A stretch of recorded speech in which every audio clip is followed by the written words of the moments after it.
नमस्कार। अवलोकन व्याख्यान माला के अंतर्गत आज मैं समाजशास्त्र या सामाजिक विज्ञानों और विशेष रूप से शोध से जुड़े हुए विद्यार्थियों के लिए, शोधार्थियों के लिए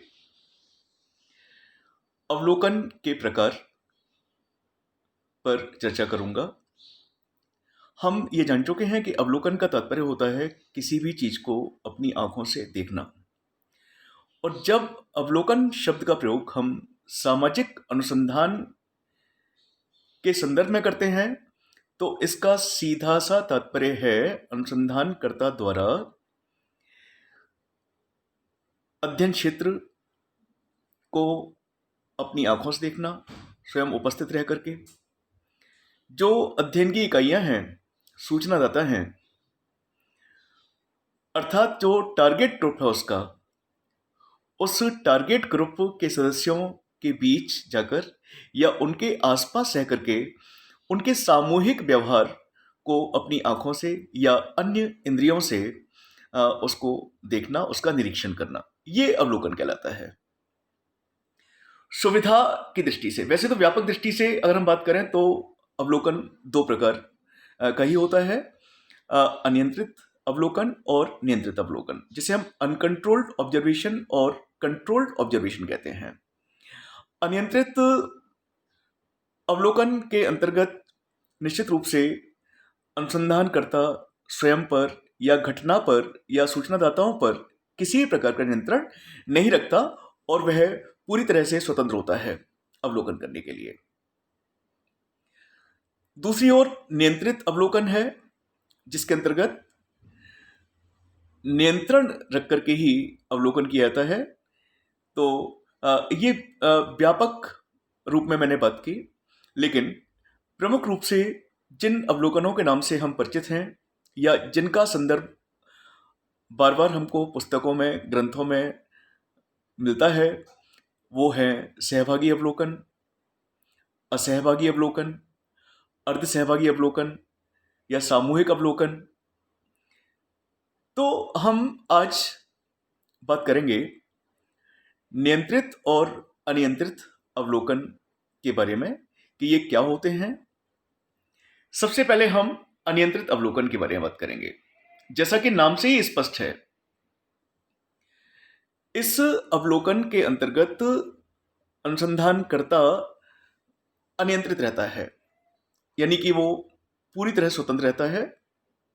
न वो स्वयं पर किसी प्रकार का नियंत्रण रखता है, न वो घटना पर नियंत्रण रखता है, न सूचनादाताओं पर नियंत्रण रखता है। तो वह स्वतंत्र रूप से इस प्रकार के अवलोकन को करता है। अनियंत्रित अवलोकन ऐसे अवलोकन को कहा जा सकता है जब उन लोगों पर किसी प्रकार का नियंत्रण न रहे जिनका अनुसंधानकर्ता अवलोकन कर रहा है। बहुत सरल शब्दों में, स्पष्ट शब्दों में ये समझाने का मैं प्रयास कर रहा हूं कि ये अवलोकन का एक ऐसा प्रकार है जिसके अंतर्गत अनुसंधानकर्ता सूचनादाताओं पर किसी भी प्रकार का कोई भी नियंत्रण नहीं करता। समाज विज्ञानों में इस अवलोकन को स्वतंत्र अवलोकन, स्वतंत्र तात्पर्य है क्योंकि अनुसंधानकर्ता और सूचनादाता स्वतंत्र होते हैं। लेकिन विशेष रूप से हमने बात की अभी लोगों की, तो लोग इसमें उत्तर देने के लिए पूर्णतः स्वतंत्र होते हैं, या वो जिस प्रकार का व्यवहार चाहते हैं वो व्यवहार करने के लिए भी स्वतंत्र होते हैं। तो समाज विज्ञानों में अनियंत्रित अवलोकन को कई नामों से पुकारा जाता है, जैसे कि स्वतंत्र अवलोकन, अनौपचारिक अवलोकन, अनिश्चित अवलोकन। नाम कोई भी हो, लेकिन सबका एक ही सार है, एक ही अर्थ है, और वो है अनियंत्रित अवलोकन। सामाजिक अनुसंधान में अनियंत्रित अवलोकन पद्धति ही सर्वाधिक प्रयुक्त होती है। अगर हम सामाजिक अनुसंधान पर दृष्टिपात करें, अगर हम ये देखें कि अनुसंधानकर्ताओं ने अवलोकन के किस प्रकार को अपनाया है, तो हम ये पाते हैं कि अधिकांश स्टडीज के लिए जो समाज वैज्ञानिक थे या हैं, उन्होंने अनियंत्रित अवलोकन का ही प्रयोग किया है, क्योंकि ये अवलोकन अनुसंधान कार्य को सरल और सुगम बना देता है। कई सारे इसके फायदे हैं। इस प्रकार के अवलोकन में अवलोकन की जाने वाली घटना को बिना प्रभावित किए हुए उसे उसके स्वाभाविक रूप में देखने का प्रयास किया जाता है।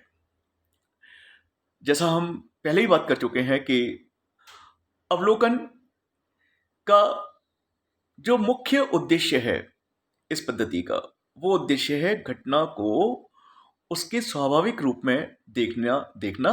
एक घटना जिस रूप में है उसको हम उसी रूप में देखें। गुडे और हार्ट इसे साधारण अवलोकन कहते हैं। उनके ही शब्दों में मनुष्य के पास सामाजिक संबंधों के बारे में उपलब्ध अधिकांश ज्ञान अनियंत्रित अवलोकन से ही प्राप्त किया गया है। तो सामाजिक संबंधों के बारे में, कि सामाजिक संबंधों की जो जटिलता है, उसके बारे में जितने भी अध्ययन हुए हैं, जिसने भी सामाजिक संबंधों की जटिलता को समझने का प्रयास किया है या इन संबंधों के किसी भी पहलू पर अध्ययन किया है, तो ये पाया गया है कि अनियंत्रित अवलोकन का ही प्रयोग किया गया था। देखें अब कि अनियंत्रित अवलोकन की कौन कौन सी प्रमुख विशेषताएं हैं, कौन कौन सी प्रमुख जो इसके तत्व हैं या जो की फीचर्स हैं, वो कौन कौन से हैं। सबसे पहले तो ये कि अवलोकनकर्ता पर किसी भी प्रकार का नियंत्रण नहीं लगाया जाता है। अनियंत्रित शब्द स्वयं में इस बात की पुष्टि करता है कि इसमें अनुसंधानकर्ता नियंत्रित नहीं रहता, अपने आप को नियंत्रण में नहीं रखता, बल्कि वह स्वतंत्र रूप से घटना का अवलोकन करता है। अध्ययन की जाने वाली घटना पर को नियंत्रण नहीं लगाया जाता। तो न तो अनुसंधानकर्ता पर, अवलोकनकर्ता पर नियंत्रण रहता है और न ही उस घटना को नियंत्रण के दायरे में रखा जाता है जिस घटना पर अध्ययन किया जा रहा है। घटना का स्वाभाविक परिस्थिति में अध्ययन किया जाता है। घटना जिस रूप में है, बिना उसमें कोई बदलाव किए हुए, बिना उसमें कोई हेरफेर किए हुए घटना का अवलोकन किया जाता है। और ये अनियंत्रित अवलोकन की एक बहुत ही सरल और लोकप्रिय विधि है। यही कारण है कि अनियंत्रित अवलोकन का प्रयोग हमेशा प्रेफर किया जाता है और उसको अधिकांश समाज वैज्ञानिकों के द्वारा इसका प्रयोग किया जाता है। यह अवलोकन निश्चित रूप से बहुत उपयोगी है। इसकी उपयोगिता किसी भी अनुसंधान के लिए, किसी भी अनुसंधानकर्ता के लिए बहुत ज्यादा है।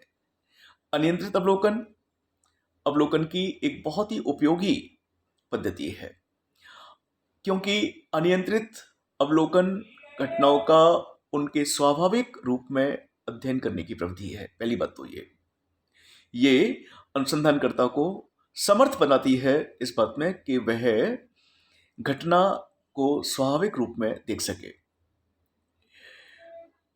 और इसके अंतर्गत सामाजिक घटनाओं को बिना प्रभावित किए उन्हें उनके स्वाभाविक रूप में देखा जाने एवं सूचनाएं एकत्रित किए जाने को संभव बनाती है। अनियंत्रित अवलोकन के द्वारा जो अध्ययन किए जाते हैं, उन अध्ययनों में निष्पक्षता और वैश्विकता की संभावना रहती है, या कहना चाहिए कि अनियंत्रित अवलोकन अध्ययन में निष्पक्षता को और वैश्विकता को सुनिश्चित करता है। परिवर्तनशील व जटिल सामाजिक घटनाओं एवं व्यवहारों के अध्ययन को यह व्यवहारिक बनाता है। तो हम कह सकते हैं कि अनियंत्रित अवलोकन एक उपयोगी पद्धति है, लेकिन हर चीज के दो पहलू होते हैं। ये दोनों पहलू साथ साथ चलते हैं। जहां गुण है वहां दोष भी है। अनियंत्रित अवलोकन जहां उपयोगी है, इसमें बहुत सारे गुण हैं, तो वहीं कुछ दोष भी इसमें है। सबसे पहला दोष तो ये कि अवलोकनकर्ता इस विश्वास से ग्रसित हो सकता है कि उसने जो कुछ अपनी आंखों से देखा है वह सब सही है, जबकि कई बार ऐसा होता है कि हम जो देख रहे हैं वो गलत भी निकल जाता है। तो ये ओवर कॉन्फिडेंस अनुसंधानकर्ताओं में देखा जाता है और कई बार इसके परिणाम या दुष्परिणाम सामने आते हैं। कभी कभी अनावश्यक तथ्यों के संकलित हो जाने के कारण समय, धन और परिश्रम के अपव्यय होने की संभावना रहती है। कई बार देखा जाता है व्यवहारिक रूप से कि हम कुछ विशिष्ट प्रकार के तथ्य संकलित करने के लिए अध्ययन क्षेत्र में जाते हैं, लोगों से मिलते हैं, लेकिन जो अध्ययन की इकाइयां हैं उनके साथ हमारे संबंध इतने गहरे हो जाते हैं, या कहना चाहिए हम उनसे इतने घुल मिल जाते हैं कि ऐसे बहुत से तथ्य हम संकलित कर लेते हैं जिन तथ्यों का हमारे अनुसंधान कार्य से कोई संबंध नहीं है। अगला दोष ये कि घटनाओं को देखते समय अवलोकनकर्ता तथ्यों का लेखन नहीं कर पाता है और कई बार देखा जाता है कि आवश्यक सूचनाएं छूट जाती हैं। निश्चित रूप से तथ्यों का लेखन अवलोकन की प्रक्रिया का एक अभिन्न अंग है कि जब अनुसंधानकर्ता किसी भी घटना का अवलोकन करता है तो उसे तथ्यों को लिखना भी चाहिए, लेकिन व्यवहारिक रूप में पाया जाता है कि कई महत्वपूर्ण तथ्य अवलोकन के दौरान छूट जाते हैं, वो उनका लेखन नहीं कर पाता। और जब महत्वपूर्ण तथ्य छूट जाते हैं तो इसका जो नकारात्मक प्रभाव है वो घटना संबंधी परिणामों पर पड़ता है। और अगला दोष ये कि व्यक्तिगत पक्षपात भी कई मामलों में देखने को मिलता है, और जब व्यक्तिगत पक्षपात के साथ तथ्य संकलित किए जाते हैं तो निश्चित रूप से अध्ययन की वैज्ञानिकता पर एक प्रश्न चिन्ह लग जाता है। तो ये अनियंत्रित अवलोकन की बात थी। अब हम बात करेंगे नियंत्रित अवलोकन के बारे में। जैसा नाम से ही स्पष्ट है कि नियंत्रित अवलोकन के अंतर्गत अनुसंधानकर्ता स्वयं पर, घटना पर या अध्ययन की इकाइयों पर नियंत्रण करके अवलोकन करता है। प्रश्न इस बात का उठता है कि आखिर जब अनियंत्रित अवलोकन है तो नियंत्रित अवलोकन आया ही क्यों? ऐसा इसलिए क्योंकि अनियंत्रित अवलोकन में कुछ कमियां देखी गई, जैसे विश्वसनीयता का अभाव, तटस्थता, ऑब्जेक्टिविटी का अभाव, और ये वो कमियां हैं जिनके परिणाम स्वरूप नियंत्रित अवलोकन सामने आया। नियंत्रित अवलोकन में अवलोकनकर्ता पर तो नियंत्रण होता ही है, नियंत्रित वो स्वयं पर नियंत्रण रखता है, लेकिन इसके साथ साथ अवलोकन की जाने वाली घटना अथवा परिस्थिति पर भी नियंत्रण किया जाता है। नियंत्रित अवलोकन में अवलोकन संबंधी पूर्व योजना तैयार की जाती है, जिसके अंतर्गत निर्धारित प्रक्रिया एवं साधनों की सहायता से तथ्यों का संकलन किया जाता है। यानी सब कुछ पहले से ही तैयार किया जाता है और उसको फॉलो करते हुए आगे अध्ययन किया जाता है और अवलोकन किया जाता है। नियंत्रित अवलोकन में जहां एक ओर सामाजिक घटना पर नियंत्रण होता है, इस प्रविधि में अवलोकित घटनाओं को नियंत्रित किया जाता है। जिस प्रकार प्राकृतिक विज्ञानों में प्रयोगशाला में परिस्थितियों को नियंत्रित करके अध्ययन किया जाता है, उसी प्रकार समाजशास्त्रीय अध्ययनों में समाज वैज्ञानिक भी सामाजिक घटनाओं अथवा परिस्थितियों को नियंत्रित करके उनका अध्ययन करते हैं। सामाजिक घटनाओं एवं मानवीय व्यवहारों को नियंत्रित करना अत्यंत कठिन कार्य होता है। लेकिन फिर भी इसके अंतर्गत घटनाओं पर नियंत्रण किया जाता है। और दूसरा नियंत्रण जो किया जाता है वो है अवलोकनकर्ताओं पर नियंत्रण। जो अवलोकन करता है यानी समाज वैज्ञानिक है, उस पर एक तो घटना पर नियंत्रण और दूसरा है अवलोकनकर्ता पर। इसमें घटना पर नियंत्रण न रखकर अवलोकनकर्ता पर नियंत्रण लगाया जाता है। यह नियंत्रण कुछ साधनों द्वारा संचालित किया जाता है, जैसे अवलोकन की विस्तृत पूर्व योजना। ये भाई जो अवलोकन करता है उसके पास पहले से ही विस्तृत पूर्व योजना होती है कि वो किस प्रकार अवलोकन करेगा। अवलोकन अनुसूची होती है उसके पास, जिसमें प्रश्न होते हैं। मानचित्रों, क्षेत्रीय notes, diary, camera, tape recorder, ये सब प्रयोग किए जाते हैं और इनके द्वारा अवलोकन किया जाता है। तो इन चीजों के द्वारा वह अपने आप को नियंत्रित करता है और इस प्रकार अवलोकन करता है। नियंत्रण के अभाव में संबंध में गुडे और हॉड ने कहा है कि सामाजिक अनुसंधान में अध्ययन विषय पर नियंत्रण रख सकना तुलनात्मक दृष्टि से कठिन होता है। सच भी है। अतः अवलोकनकर्ता पर नियंत्रण अधिक व्यावहारिक और प्रभावी प्रतीत होता है। अध्ययन विषय पर नियंत्रण रखना मुश्किल है, लेकिन अवलोकनकर्ता पर नियंत्रण रखना आसान है, प्रभावी है।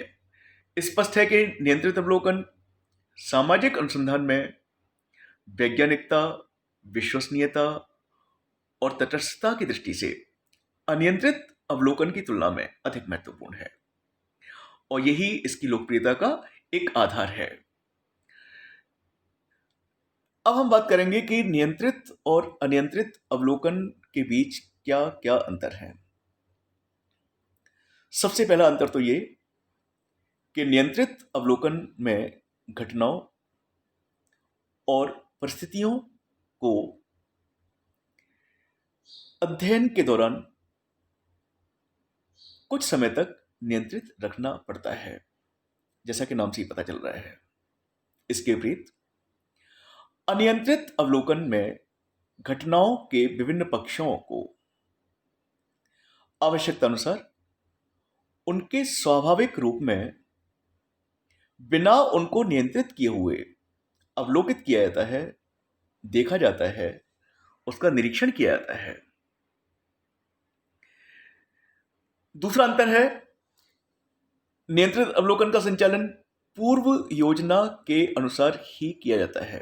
अर्थात नियंत्रित अवलोकन के अंतर्गत अवलोकनकर्ता के पास अवलोकन की रूपरेखा पहले से ही तैयार होती है और उस पूर्व योजना के अनुसार ही वह अवलोकन करता है। इसके विपरीत अनियंत्रित अवलोकन बिना पूर्व योजना के किया जाता है, क्योंकि उसमें किसी प्रकार की कोई योजना उसके पास नहीं है और वो अचानक अध्ययन क्षेत्र में आकर के या सूचनादाताओं से मिलकर के उनके व्यवहार को अवलोकित करने का प्रयास करता है। इसके बाद नियंत्रित अवलोकन में अवलोकनकर्ताओं को अपने व्यवहार को पूर्व निर्धारित निर्देशों के अनुसार क्रियान्वित करना पड़ता है। अवलोकनकर्ता इस पर स्वतंत्र नहीं है और जिस प्रकार के उसने नियम अपने लिए बनाए हैं तो उनके अनुसार ही उसे अपने आप को क्रियान्वित करना पड़ता है। जबकि अनियंत्रित अवलोकन में ऐसा कुछ भी नहीं होता। नियंत्रित अवलोकन में अवलोकन हेतु कई यंत्र जैसे अवलोकन निर्देशिका, अनुसूची, अवलोकन कार्ड आदि का प्रयोग किया जाता है और इनके प्रयोग के द्वारा वह अपने आप को नियंत्रित रखता है। जबकि अनियंत्रित अवलोकन में इन ऐसे किसी भी टूल की आवश्यकता प्राय नहीं पड़ती। नियंत्रित अवलोकन में अवलोकनकर्ता को पूर्व निर्धारित निर्देशों के अनुसार ही कार्य करना होता है। अतः अध्ययन निष्पक्ष, विश्वसनीय और वस्तुनिष्ठ बना रहता है। जबकि इसके विपरीत अनियंत्रित अवलोकन में घटनाओं को उनके स्वाभाविक रूप में ही देखा जाता है, जिसमें कि पक्षपात की संभावना बन जाती है। नियंत्रित अवलोकन में अवलोकनकर्ता पर नियंत्रण रहता है और इस कारण से अध्ययन गहन और सूक्ष्म नहीं हो पाता है। जहां तक उसकी सीमाएं उसे अनुमति देती हैं, तो उन सीमाओं में अपने आप को रखते हुए, नियंत्रित रखते हुए वह अवलोकन करता है। जबकि इसके विपरीत अनियंत्रित अवलोकन में अवलोकनकर्ता पर किसी प्रकार का नियंत्रण नहीं होता और इस कारण अध्ययन स्वाभाविक, गहन और सूक्ष्म हो जाता है। तो इस प्रकार से मुझे उम्मीद है कि नियंत्रित और अनियंत्रित अवलोकन दोनों को जो मैंने अपने व्याख्यान के माध्यम से समझाया है, समझाने का प्रयास किया है, वो समझ में आया होगा। ये व्याख्यान निश्चित रूप से शोध करने वाले विद्यार्थियों के लिए, अर्थात शोधार्थियों के लिए, समाजशास्त्र के विद्यार्थियों के लिए, सामाजिक अनुसंधान से जुड़े लोगों के लिए बहुत ज़्यादा उपयोगी और महत्वपूर्ण है।